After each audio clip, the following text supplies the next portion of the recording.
જય શ્રી કૃષ્ણ, જય માતાજી. કેમ છો બધા? તો બસ અત્યારે વાગે છે 12:30. ઘરનું બધું કામ થઈ ગયું, નાહી ધોઈને પરવાઈ રહ્યા. એક કપડાં બાકી છે તે મશીનમાં ધોવાય છે, કારણ કે મેં મોડેકથી ધોવા રાખ્યા હતા. કરવા લાગી ત્યારે જો રાખી દીધા હતા ને, કામ કરવા લાગી ત્યારે તો આટલી વાર ધોવાઈ ગયા હતા.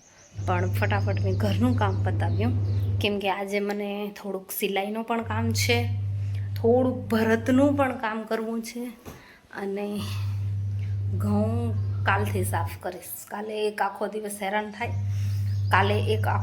હેરાન થઈશ ને તો ઘઉં સાફ થઈ જશે, તો ટેન્શન નથી. તો બસ હા, આટલું છે અત્યારનો અપડેટ. બાકી જોઈ આગળ જેવો દિવસ જશે એવો તમારી સાથે શેર કરીશ. વિડીયો પસંદ આવતો હોય ને તો જરૂરથી લાઈક, શેર ને સબસ્ક્રાઈબ કરજો. क्या चाहिए? खाना चाहिए. હમણાં જ બનાવી દઉં ભલે. ચાલો ફ્રેન્ડ્સ, તો ધ્રુવેશભાઈને ભૂખ લાગી છે અને એને ખાવા છે આ ભૂંગરા, જે અમે કાલે લઈ આવ્યા હતા કૃષિ મેળામાંથી. ક્યાંથી લઈ આવ્યા હતા આપણે? કૃષિ મેળામાં અમે ગયા હતા ને, તો ત્યાં રાગીમાંથી બનાવેલા છે.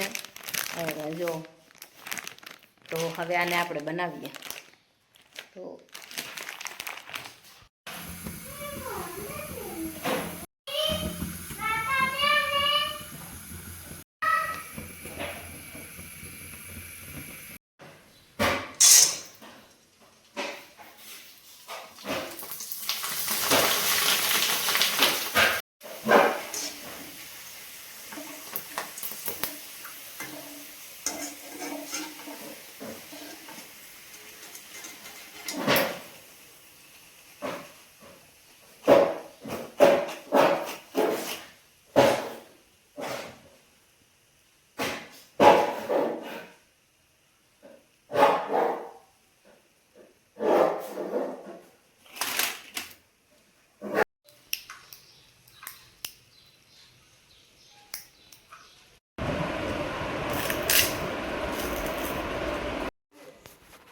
ચાલો અત્યારે આપણે અહીંયા સાદી ખીચડી બનાવી લીધી છે, અને રોટલી પણ ઘડાઈ ગઈ છે, અને સાથે ખાશું અથાણું.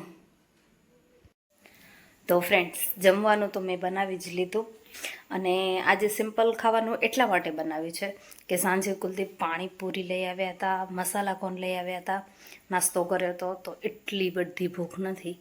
તો ખીચડી સૌથી બેસ્ટ ઓપ્શન રહે, એટલા માટે ખીચડી બનાવી છે. અને તીખાસમાં તો હવે ઉનાળો છે, તો અથાણું ભરપૂર ખાવાની ખૂબ મજા જ આવશે. તો બસ જમવાનું બની ગયું હે. થોડુંક કુલદીપને થોડુંક કામ છે ઓફિસનું, એ કામ પતાવે ત્યાં સુધી હું મારું રસોડાનું કામ પતાવી લઉં. બાકી તો ચેનલને સબસ્ક્રાઈબ જરૂરથી કરજો, કમેન્ટ કરજો તમને વિડીયો પસંદ આવે છે કે નથી આવતો. હવે હું કરી લઉં મારું કામ, પછી તમને મળું.